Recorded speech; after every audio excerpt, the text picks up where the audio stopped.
موقع پر اس بات کو سمجھ لیں کہ ترجیح دنیا کو نہ دے، ترجیح آخرت کو، اللہ کی ذات کو۔ ہماری آخرت کس طرح ٹھیک ہو سکتی ہے، آخرت میں کامیاب کس طرح ہو سکتے ہیں، آخرت میں اللہ تعالیٰ کی رضا کیسے پا سکتے ہیں، اس کو ترجیح دینی چاہیے۔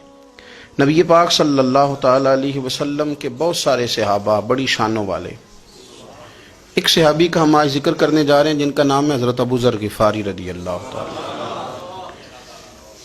ہمارے صوفیاء تصوف میں ایک جملہ بولتے ہیں کہ تیرا تو فقر فقر بوذر ہے، یعنی جن کو صحیح درویش کہتے ہیں نا، صحیح درویش۔ مولا علی شیر خدا رضی اللہ تعالیٰ عنہ فرمایا کرتے دو ہی تو بندے ہیں جو رب کے رستے میں کسی شے کی پرواہ نہیں کرتے۔ حضور کون سے؟ فرمایا ابو ذر غفاری ہے اور دوسرے علی المرتضیٰ ہے۔ مولا علی فرمایا کرتے یہ نا مسلمانوں میں سے چوتھے یا پانچویں مسلمان ہیں، شروع سے ایک سلیم الطبع آدمی، کچھ لوگ طبعاً بڑے نفیس ہوتے ہیں، طبعاً ہی اللہ کی طرف سے شروع سے ہی۔ ان کا جو قبیلہ تھا بنو غفار وہ راہزنی کرتا تھا، لوگوں کو لوٹ لیتا تھا، شروع میں یہ کام کیا، لیکن جب کچھ لوگوں کی چیخیں کانوں میں گئیں تو چھوڑ دیا، فرمایا نہیں یار طبیعت نہیں مانتی۔ اور نبی پاک کا کلمہ پڑھنے سے پہلے ہی بتوں کی پوجا چھوڑ کے رب کی عبادت شروع کر دی۔ لوگ پوچھا کرتے تھے آپ عبادت تو کرتے تھے پر منہ کدھر کرتے تھے؟ فرماتے تھے جدھر وہ کرا لیتا تھا کر لیتے تھے۔ کسی نے انہیں بتایا کہ مکے میں ایک شخص ہیں جنہوں نے اعلان نبوت کیا ہے، آپ کی طرح کی باتیں کرتے ہیں۔ انہوں نے اپنے بھائی کو بھیجا، ان کا نام انیس تھا، پتہ کر کے واپس آئے، بھائی کہنے لگے ابو ذر، ان کا نام جندب ہے، اصل میں ذر ان کے بیٹے کا نام ہے اور کنیت سے زیادہ معروف ہیں، ابو ذر غفاری کہلاتے ہیں۔ فرماتے ہیں کہ بھائی نے آ کے بتایا کہ وہ نیکی کا حکم دیتے ہیں، برے کاموں سے منع کرتے ہیں، صلہ رحمی کا پیغام دیتے ہیں، لیکن لوگ سارے مخالف ہیں۔ یہ چیز بھی بڑی کاؤنٹ ہوتی ہے، اسے نہ کاؤنٹ کیا کریں۔ لوگوں کی ترجیحات بدلتی ہیں، صبح کچھ، دوپہر کچھ، شام کچھ، اسے نہ کاؤنٹ کریں۔ انہوں نے اس بات کو کاؤنٹ کر کے بتایا کہ لوگ ان کے جو ہیں نا وہ مخالف ہیں سارے۔ تو حضرت ابو ذر غفاری کہنے لگے مجھے تسلی نہیں ہوئی، میں خود جا کے پتہ کروں گا۔ کہتے ہیں مکہ شریف آیا تو کسی ایسے آدمی سے پوچھ بیٹھا، میں تو کچھ اور سمجھا تھا، وہ کچھ اور نکلا۔ مکے والوں نے بڑا مارا، مکے پہنچ کے پہلی جو چیز ملی وہ مار کھانے کی تھی۔ اب میں ڈرتے کسی سے پوچھتا ہی نہ، بھوک بھی بڑی تھی، رہنے کو جگہ نہیں تھی، حرم شریف میں لیٹا رہتا تھا۔ میرے نصیب دیکھو، مجھے ایک شخص نے نہ آ کے ہلایا، کہنے لگے اگر مناسب سمجھیں تو میں آپ کو دیکھ رہا ہوں کافی دیر سے، آپ کوئی پردیسی ہیں، آپ کا اپنا مہمان نہ بنا لوں؟ تو میں نے کہا آپ کا کیا نام ہے؟ کہنے لگے میرا نام ہے علی ابن ابی طالب۔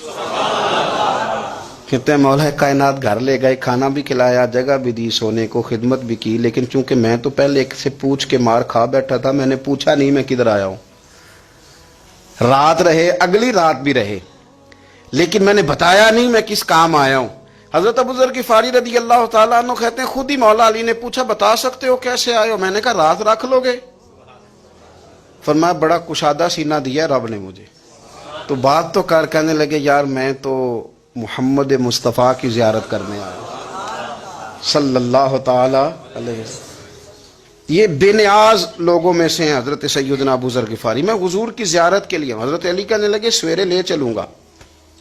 انسان بزدل نہیں ہوتا، ہر انسان بزدل نہیں ہوتا، اور بلا وجہ ٹکراؤ کی پالیسی بنا لینا یہ بھی سیانے لوگوں کا کام نہیں۔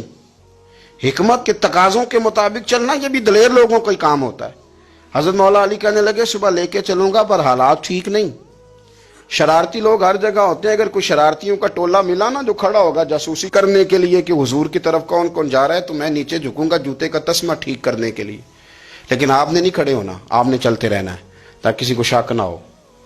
کہتے ہیں اس ترتیب سے حضرت علی مجھے لے کے گئے، میں حضور کی بارگاہ میں پہنچا۔ مولا علی کہتے ہیں بڑے بڑے لوگ سوال کرتے تھے پر یہ شروع سے سلیم الطبع تھے، مجھے کہہ لینے دینا، جنہوں نے ماننا ہوتا ہے وہ لمبے سوال کرتے ہی نہیں۔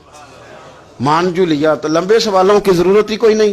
کہتے ہیں لوگ بڑے بڑے سوال کرتے تھے پر ابو ذر نے 2-3 باتیں پوچھی اور آگے جا کے کہنے لگے حضور ہاتھ بڑھائیں مجھے کلمہ پڑھائیں۔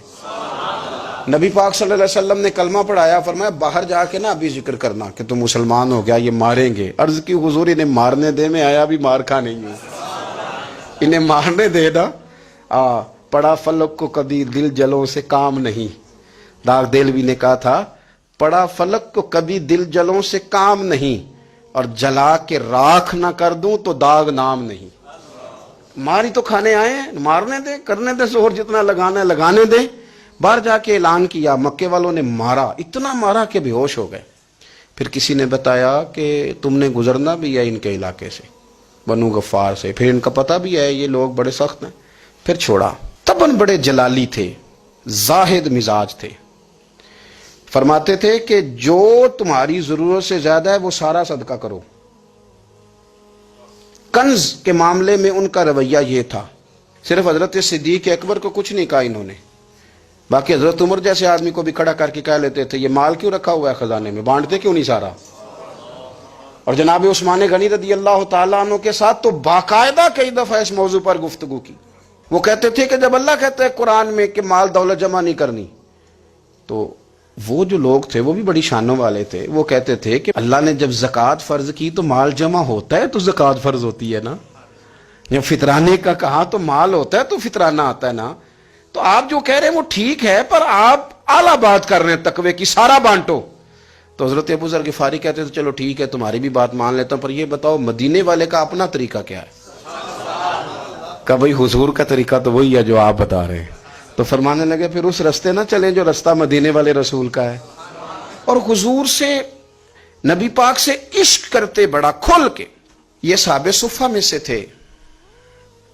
کلمے پڑھنے کے بعد چونکہ طبیعت جلالی تھی تو حضور نے بھیج دیا, فرمایا واپس جاؤ اپنے قبیلے میں تبلیغ کرو. واپس گئے, بھائی کو مسلمان کیا, والدہ کو مسلمان کیا, قبیلہ سارا مسلمان کیا, وہیں رہے. ہجرت مدینہ کے بعد آئے تبوک کے موقع کے قریب, اور حضور نے صحابہ صفہ میں رکھ لیا. نوکری کرتے مدینے والے رسول کی, دلیر آدمی تھے, بڑا قبیلہ تھا, پر ڈیوٹی کرتے, ڈیوٹی خدمت کرتے. ایک بیٹا تھا زار اس کا نام تھا, اس کی ڈیوٹی لگائی تم نے میرے نبی پاک کے اونٹ چرانے. ڈاکو آئے تو صاحبزادہ اونٹوں کی, اونٹنیوں کی حفاظت کرتے شہید ہو گیا. اور یہ انوکھا بندہ ہے جس نے شرط لگائی تھی کہ میں نے کالی سیاہ رنگ کی عورت سے شادی کرنی. انوکھا بندہ ہے. ایک بیٹی تھی ایک بیٹا, بیٹا شہید ہو گیا. بیوی سے کہا تم نے نبی پاک کے گھر میں خدمت کرنی ہے, حضور کے گھر والوں, اور میں نبی پاک کی نوکری کروں گا. حضور کی خدمت کرتے, ہر وقت خدمت میں رہتے. اور حضور جب آتے نا, صحابہ صفہ میں یہ شامل تھے جو لوگ دین سیکھتے, حضور جب آتے تو سب سے پہلے آ کے حضرت ابو ذر غفاری کا پوچھتے, بلائیں. اور جب بات کرتے حضور تو بار بار ان کو مخاطب کر کے بات کرتے. حضرت ابو ذر غفاری رضی اللہ تعالیٰ عنہ کا نبی پاک سے اتنا پیار کہ ہماری بھی مشکل حل کر دی. ابو داؤد شریف میں موجود ہے, ایک دن کہنے لگے یا رسول اللہ صلی اللہ علیہ وسلم, اگر کوئی بندہ کسی سے پیار بڑا ہی کرے پر اس جیسے عمل نہ کر سکے, کوشش کرے کرنا. لوگ ہمیں کہتے ہیں نا جی پیار بڑا, عمل بھی تو کرو نا. بھی کرنا چاہیے, پر انسان ہے نا, غلطی بھی تو ہو ہی جاتی ہے. اب ہم عمل نہیں کر سکتے تو تم ہمیں پیار بھی نہیں کرنے دو گے. مہربانی کرو, پیار تو کرنے دو نا. حضرت ابو ذر غفاری نے کہا, ابو داؤد شریف میں موجود ہے, یا رسول اللہ صلی اللہ تعالی علیہ وآلہ وسلم, حضور پیار بڑا کرے پر ان جیسے عمل نہ کرے تو حکم کیا ہے؟ تو حضور نے فرمایا پیار سچا کرے, اللہ قیامت کے دن جس سے محبت کرے گا نا اس کے ساتھ ہی دونوں کو اکٹھا فرما دے گا. تو حضرت ابو ذر نے فوراً کہا, حضور پھر مجھے آپ سے بھی بڑا پیار ہے, رب سے بھی بڑا پیار ہے. فرمایا فکر نہ کرنا, جنت میں اکٹھے ہی جائیں گے. اتنی محبت رسول پاک کی ذات کے ساتھ. حضور کی نوکری کرنا, ایک دن خدمت کرتے کرتے سو گئے. حضور مسجد میں آئے پتہ کرنے کہ ابو ذر آرام کر رہا ہے. یہ بھی مزہ ہوتا ہے, خیال رکھنا اپنے درویشوں کا, کیا کھایا کیا پیا, کہاں سوئے. حضور رات کو آئے, یہ سوئے ہوئے تھے. فرماتے ہیں حضور نے میرا انگوٹھا ہلایا, میں اٹھ کے بیٹھ گیا, حضور بھی میرے پاس بیٹھ گئے. اور میں ابو ذر بڑا پیار کرتے ہو, سونے آپ کو پتہ ہی ہے. کہا یار تو بڑی نوکری کرتا ہے, ایک دن وہ بھی آئے گا جس دن تجھے میری مسجد اور میرے شہر سے جانا پڑے گا, پھر کیا کرو گے؟ تو عرض کی حضور کسی کی طاقت ہے مجھے آپ کے شہر سے نکالے, میں تلوار نکال لوں گا. تو نبی پاک نے فرمایا تلوار نہ نکالنا, جہاں تمہیں بھیجا جائے چپ کر کے چلے جانا. حضور کب تک؟ فرمایا جب تک اللہ تیری اور میری ملاقات نہیں کرا دیتا, یعنی وصال تک.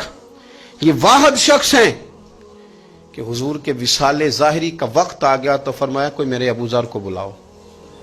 جب یہ آئے تو حضور لیٹے ہوئے تھے, یہ جھکے نبی پاک کی طرف, حضور میں حاضر ہوں, تو حضور نے پکڑ کے سینے کے ساتھ لگا لیا. میرے رسول پاک صلی اللہ علیہ وسلم کی خدمت میں ایک دفعہ عرض کرنے لگے حضور مجھے صوبے کا گورنر بنا دیں. تو نبی پاک نے فرمایا ابو ذر میں عہدے پسند نہیں کرتا, تو تمہیں بھی میں کہتا ہوں عہدہ نہ لینا, تمہیں بھی کہتا ہوں عہدہ نہ لینا. فرمایا ابو ذر میں جو چیز اپنے لیے پسند کروں گا تمہیں بھی اسی کا مشورہ دوں گا. تم بندے اچھے ہو پر یہ کام تمہارے بس کا نہیں ہے. بڑے زاہد آدمی میرے رسول کریم صلی اللہ تعالی علیہ وآلہ وسلم نے ان کے بارے میں فرمایا جس طرح نبیوں میں حضرت عیسیٰ علیہ السلام ہوئے. حضرت عیسیٰ دیکھیں نا, انبیاء میں اللہ تعالیٰ نے ہر قسم کی عظمت نبیوں کو دی. جناب سلیمان علیہ السلام کا تو تخت بھی ہوا میں اڑتا تھا, جن تک تابع دار تھے. اور نبیوں میں حضرت عیسیٰ بھی ہیں جن کے پاس گھر بھی کوئی نہیں, شادی بھی کوئی نہیں کی, اینٹ سرانے رکھ کے تکیہ بناتے. ایک ان کے پاس کنگھی تھی اور ایک پیالہ تھا. دیکھیں جو بندہ نیک ہو نا وہ بھی نیک ہیں, اللہ کے نبی ہیں. آپ اپنا تقوی مسلط نہیں کریں گے, جو وہ کر رہے ہیں وہ بھی مخلص ہو کے کر رہے ہیں. حکومتیں جو چلانی ہیں تو وہ کس نے چلانی ہے؟ اگر نیک بندے نہیں آئیں گے تو غلط لوگ آئیں گے, قوموں پہ ظلم کریں, وہ بھی اپنی جگہ ٹھیک ہے. لیکن یہ جو کر رہے ہیں یہ بات بھی اپنی جگہ بالکل ٹھیک ہے. ہم پتہ کیا کرتے ہیں, ہم چیزوں کو مسلط کرتے ہیں, ایک دوسرے پر مسلط نہیں کریں چیزوں کو.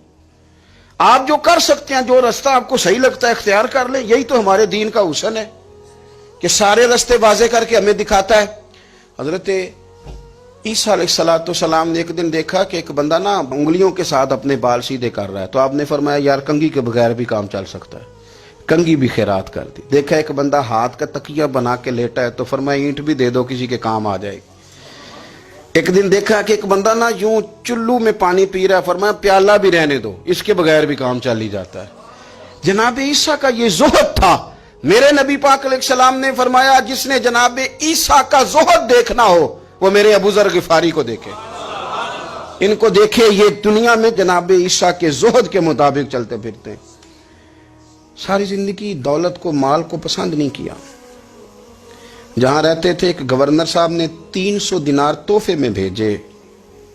تو ایک ہوتا ہے نا بندہ کہتا نہیں نہیں ضرورت نہیں.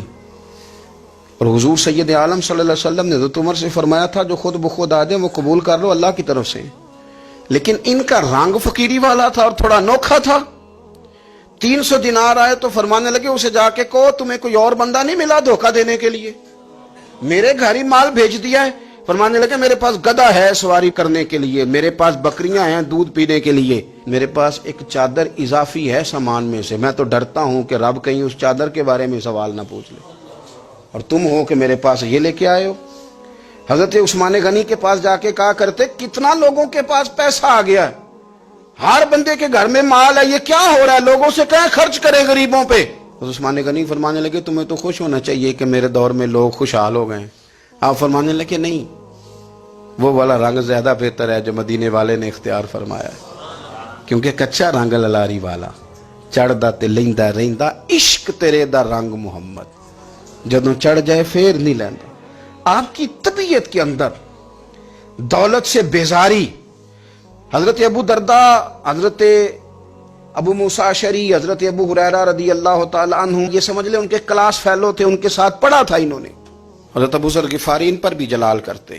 آپ یقین کریں کہ طبیعت نا ایسے کیف میں آ گئی ان کو پڑھ کے. ان کو پڑھا جب کچھ دنوں سے تو کچھ انوکھا, یہ انوکھی وجہ ہے, سارے زمانے سے نرالے ہیں. یہ بندے کون سی بستی کے یار اب رہنے والے ہیں, یہ کس طرح کے لوگ ہیں, کیا سوچ ہے. حضرت ابو درداء رضی اللہ تعالیٰ عنہ کے گھر کے قریب سے گزرے تو حضرت ابو درداء مکان بنا رہے تھے. کیا جملہ کہا, تڑپ گئی روح. فرمانے لگے ابو درداء تجھ سے مجھے یہ امید نہیں تھی یار. فرمایا کیا ہوا؟ فرمانے لگے اب تیرا مکان بنانے کے لیے بھی اللہ کے بندوں کی پشتوں پر اینٹیں رکھی جائیں گی. تیرا مکان بنانے کے لیے رب کے بندوں کی پشتوں پر اینٹیں تیرے لیے. حضرت ابو درداء نے گردن جھکا لی. فرمایا یار جہاں تو ہے نا تو بالکل ہی ٹھیک کہتا ہے. کیوں؟ میرے نبی پاک صلی اللہ علیہ وسلم نے فرمایا اس زمین کے اوپر اور آسمان کے نیچے